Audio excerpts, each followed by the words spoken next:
"We didn't order for your son," my sister said, handing him a bread basket while her kids ate $100 steaks and dessert. My dad added, "You should have packed him something." I just smiled and said, "Noted." When the waiter came back, I stood up and announced, "I've spent most of my adult life cleaning up after my sister's messes, financial, emotional, even babysitting her kids, while she went on her last-minute emergency getaways. I did it without much thanks." Always hearing the same line from our parents, "She's going through a lot," as if I wasn't. Jill's life has always been one dramatic mess after another, but somehow she still manages to land softly, because someone else is always catching her. Usually me and our parents, they act like she's this fragile, helpless creature who can't be held accountable for anything. Meanwhile, I'm the reliable one, the stable one, the one who never gets a break when I offered to pay. For our parents' 40th anniversary dinner, a night I genuinely hoped would be a peaceful gathering, it was a big deal. I booked the best steakhouse in town, arranged for a private room, and planned to surprise them with a framed photo from their wedding day. I had restored it, wasn't about making a statement. I just wanted a night where everyone sat down, shared a meal, and acted like a family. Instead, I walked into a firing squad of indifference. We arrived 5 minutes early. My son Mason held my hand as we walked in, excited in his shy, quiet way. He kept asking if it was okay to order dessert. I told him he could have whatever he wanted inside. Jill and her family were already seated. Duck had a drink in hand. Their boys were loudly playing some game on their tablets. Jill didn't stand up. She just looked over her shoulder and said, "Hey." My mom gave me a distracted hug. My dad stayed seated and barely acknowledged me. No one asked how Mason was, no one even looked at the back. I was holding with their gift. We sat down. I helped Mason unfold his napkin and started looking over the menu with him. He pointed at the chicken tenders and smiled. I was about to flag down the waiter when Jill leaned over, pulled the breadbasket toward Mason, and said, "We didn't order for your son." She said it like it was normal. I blinked, thought maybe she misunderstood. But then my dad chimed in like it was obvious. "You should have packed him something if you knew he'd be hungry." That was the moment. Not just the words, the casual tone, the way Mason's face fell just slightly. The silence from my mom, who didn't even glance up from her water. Jill's smug, little smirk like she had scored some kind of point. I sat there for a few seconds, and I realized something I probably should have accepted years ago. They weren't going to change. But I waved the waiter over. When he arrived, I stood and said, "Please cancel any orders that haven't been sent to the kitchen, and put everything that's already on the way on my father's bill. It's his anniversary." After all, you could hear a pin drop.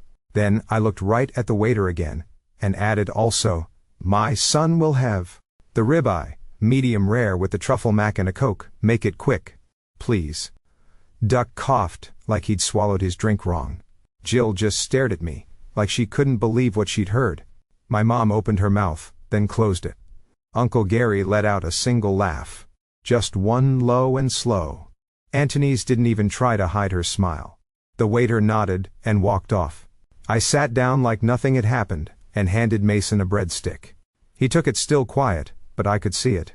He knew I'd stood up for him. Dinner went on, but the mood had shifted. Jill's kids were whining about their orders being delayed. Doug was whispering in her ear. My parents kept glancing at each other, like they were trying to decide if they should say something. I didn't care anymore. They came. My dad stared at it like it was an insult. He didn't say, "Thank you." He didn't even look at me.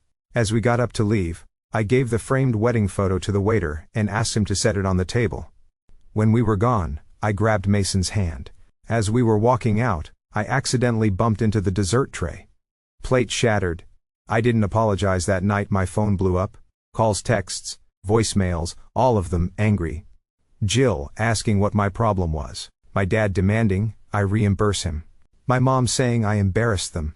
I ignored every message until the next day, when they said they were coming over. They had no idea what was waiting for them.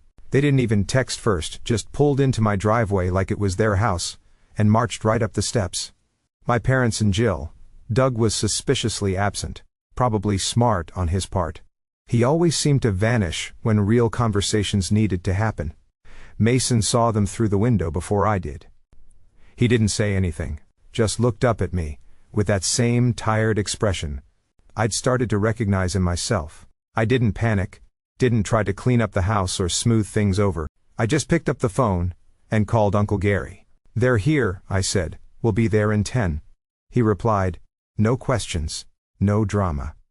Just like always, I opened the front door before they could ring the bell.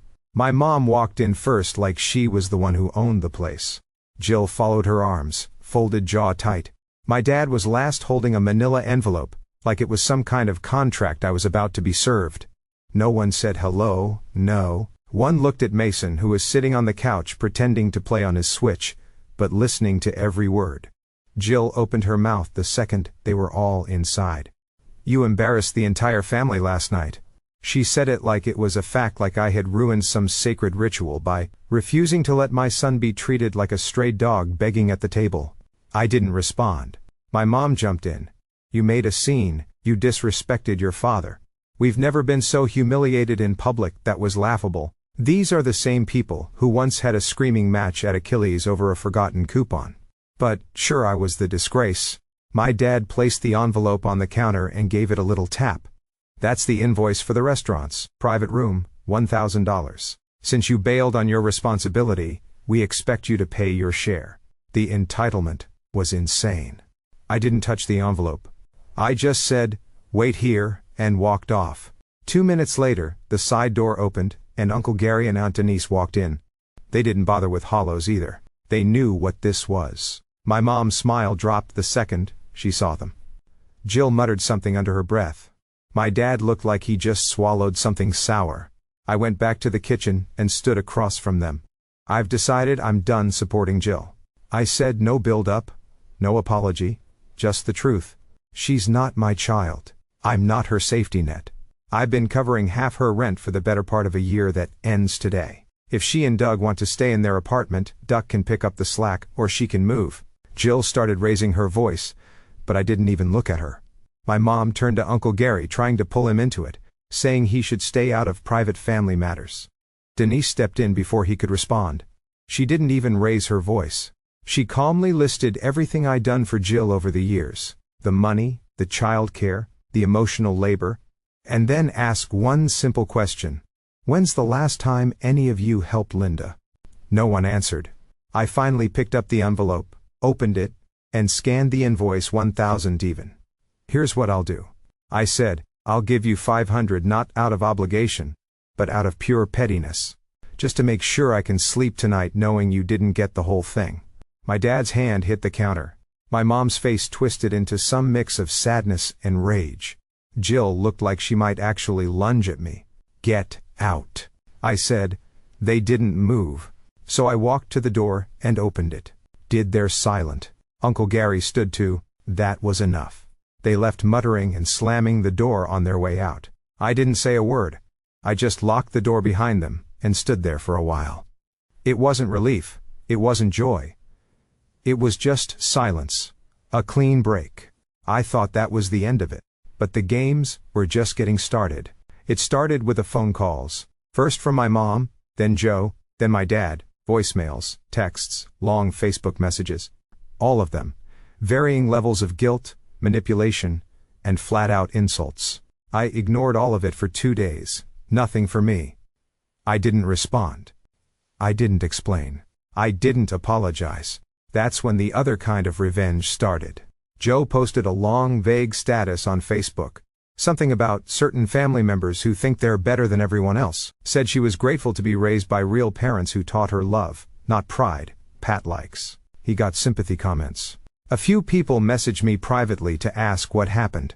I didn't say a word. Then came the calls to Mason's school. A week later I got a call from the front office saying someone had reported a concern about Mason's emotional well-being anonymous. I knew exactly who it was. They'd stoop to anything. The school counselor met with Mason, said he seemed fine, smart, quiet, respectful, no red flags. I told the counselor there were family issues, and she nodded like she'd heard it before. Then came the group text. My mom created a new thread with extended family. Aunts, uncles, cousins, Said she was deeply heartbroken that one of her daughters was cutting off family for no reason. She never named me, but she didn't need to. Uncle Gary replied just one sentence. We know exactly what's going on. Jill left the chat 10 minutes later. Then, out of nowhere, Duck called me. I didn't even have his number saved. I let it go to voicemail. He said he didn't agree with how everyone else was handling things but wanted to stay neutral and hoped. This didn't mean we were cutting off the kids from each other. Mason was the problem. I didn't respond.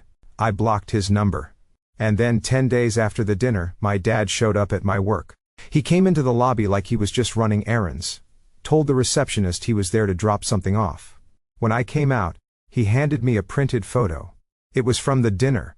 Someone had taken a candid me, standing Mason looking up at me, everyone else in the background either shocked or frozen. My dad had circled himself in red marker and wrote, "This is who you embarrassed." I didn't take the photo. I told him to leave. He didn't say a word, just walked out that night. I sat on the edge of my bed and finally let myself feel all of it. Not the sadness, the disbelief, that these were my people.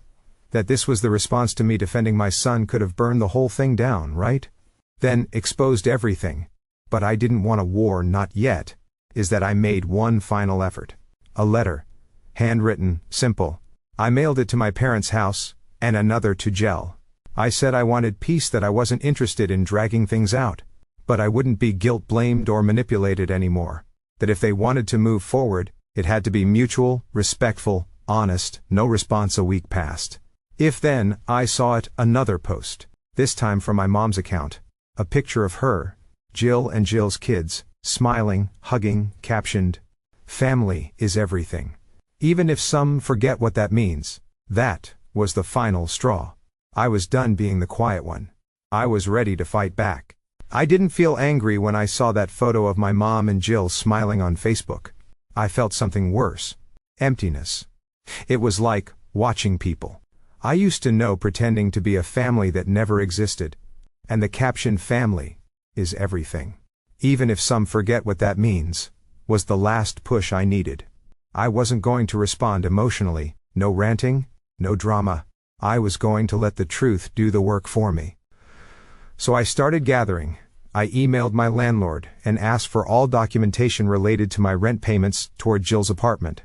He sent it within the hour, line by line, month by month, 7 months of partial rent, the total $5,700. I printed it out, highlighted the payments, attached a short summary, and sent it to Jill in a flat manila envelope.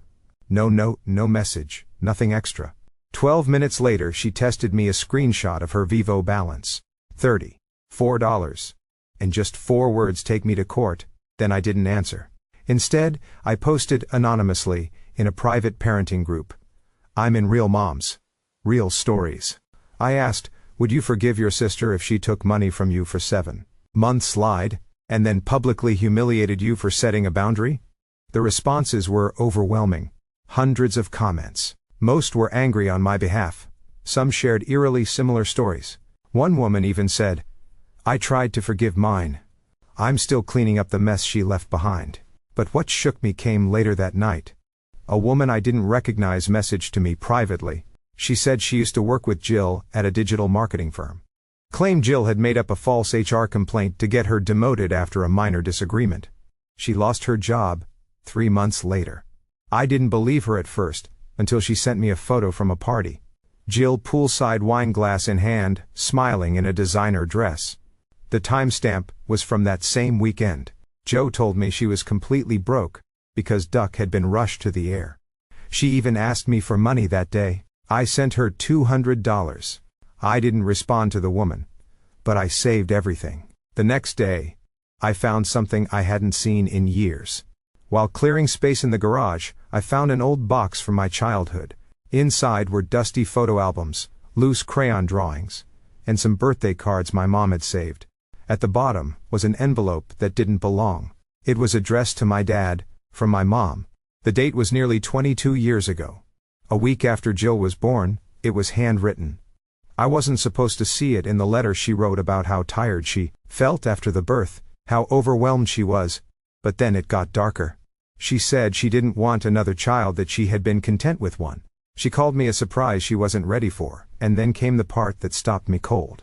I don't think I'll ever bond with this new baby. I feel like I'm faking it. I'm too tired to try.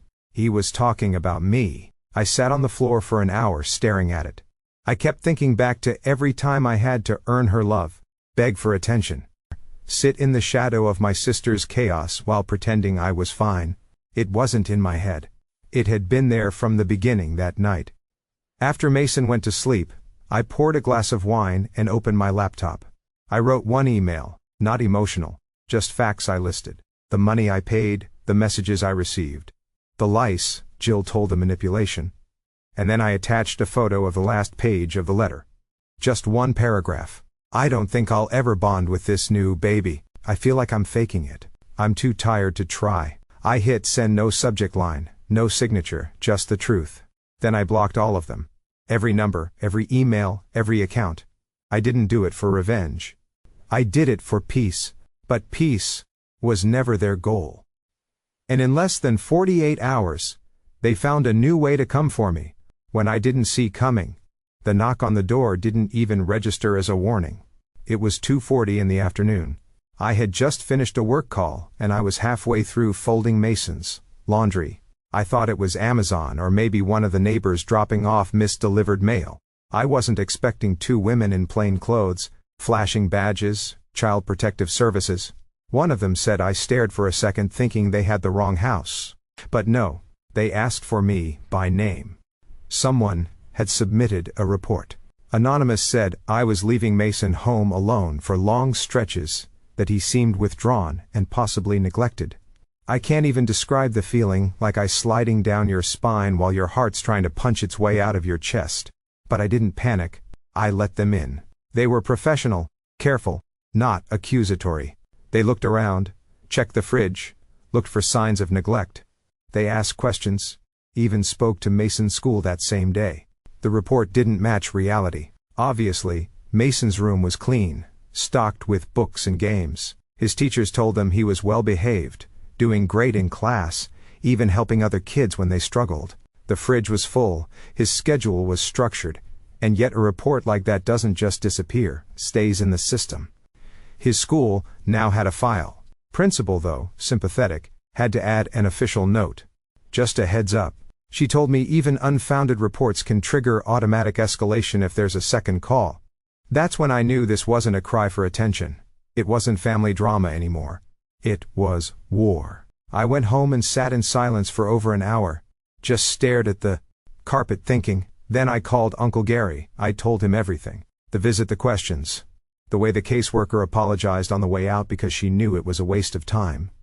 He didn't react the way I expected. He didn't get angry. He just said that was the warning shot. You need to move. So I did. I pulled out the receipts, the rent statements, then most screenshots. The party photos with Jill lounging poolside sipping wine. The same weekend. She said Doug was in the year and begged me for help. I printed it all. I organized everything into folders. I even dug up old texts where she thanked me for saving her again. While digging through a box of documents, I found something I'd forgotten about, a handwritten card. Mason. 2nd birthday from Jill. It said, "Thanks for always being the stable one. I'd fall apart without you." Literally, that went in the folder to then came to cease and desist. My lawyer was quick. She'd seen cases like this before, where families weaponized false reports to force someone back into control. We sent one to jail, one to my mom, one to my dad. Each letter detailed the harassment, the online smears, the false CPS claimed the unpaid debt. It made it clear another move like that, and we were pressing charges. Then, the unexpected happened. Doug messaged me. I didn't even know I hadn't blocked him. He sent one thing. Screenshot of a bank transfer. $2,850. Exactly half of what I paid toward their rent. No note. No apology. Just the transaction. A few minutes later, another message came through. I told her to stop. I've moved out. Do whatever you have to do. I stared at it for a long time. Doug was spineless. But this was him jumping ship. Denise called me 2 days later. Said she ran into my mom at the grocery store. Told me my mom looked exhausted, like she hadn't slept in days. Said she was muttering to herself in the baking aisle about me destroying the family. But Denise wasn't having it. She told her Linda didn't destroy anything. She just finally stopped playing your game. More messages followed. A cousin I hadn't spoken to in 4 years reached out. Said Jill had borrowed $600 from her 6 months ago. Promised to pay it back in a week, then blocked her. She saw my name in the Facebook comments and put the pieces together. Another aunt said she once drove 2 hours to pick Jill up after a fight with Doug and never even got a thank you. The more I pulled away, the more the stories came in. Turns out I wasn't the only one they had drained. I was just the last one to say enough. But it wasn't over. I was finally freer. So I thought, until 2 weeks later, a letter arrived. Not from Jill. Not from my parents, from their attorney.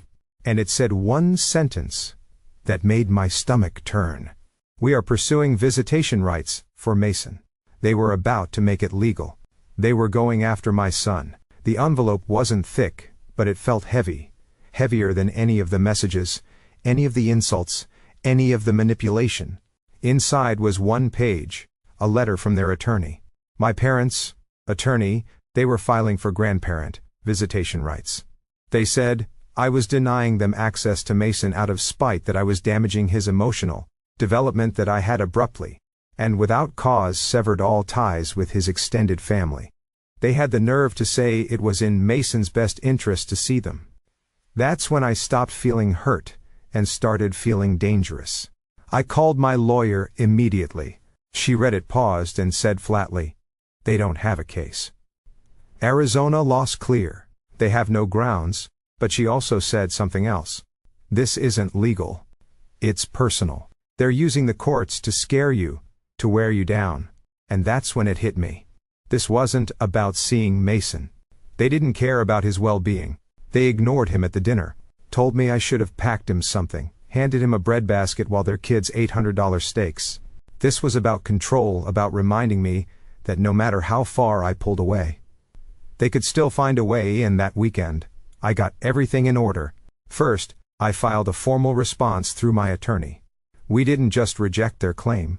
We attached evidence, screen shots, messages, photos, receipts. The report from CPS that had been closed without findings. All of it. Next, I contacted Mason School again and added formal documentation. I submitted a list of restricted individuals. My parents and Jill were now banned from all school access. No pickups, no volunteering, nothing. Then I had the locks changed. I didn't stop there. I updated my living will. Denise and Uncle Gary were now the only ones with legal guardianship of Mason. If anything ever happened to me, I gave them access to my legal documents, my bank accounts, everything. And finally, I made one last phone call to a friend of mine who worked in social media moderation.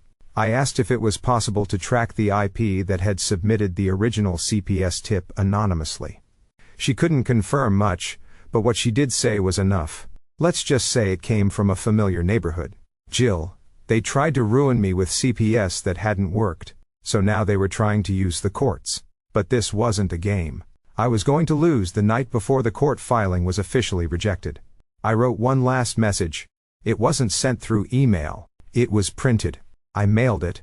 One copy to my parents, one to Jill. This is what it said. "This is the last time you'll hear from me. I gave you decades of chances. I helped you. I protected you. I stayed quiet, played the part. You repaid me with betrayal, lies, and now legal threats aimed at my child. You are no longer my family. If you try to contact me or Mason again, I will pursue a restraining order. If you show up at my door, I will call the police. If you ever attempt to involve yourself in my life again, I will make every detail public. We are done for good." Then I blocked their numbers, blocked their emails, removed mutual contacts. I erased them, not out of anger, but survival. Thought I'd feel empty. I thought I'd grieve, but I didn't. I took Mason camping the next weekend. Just the two of us. No phones, no noise, just trees, sky, and quiet. He toasted a marshmallow grind and said, "You seem happier." We were finally safe. Finally free. No matter what came next, I knew one thing for certain. They were never getting back in.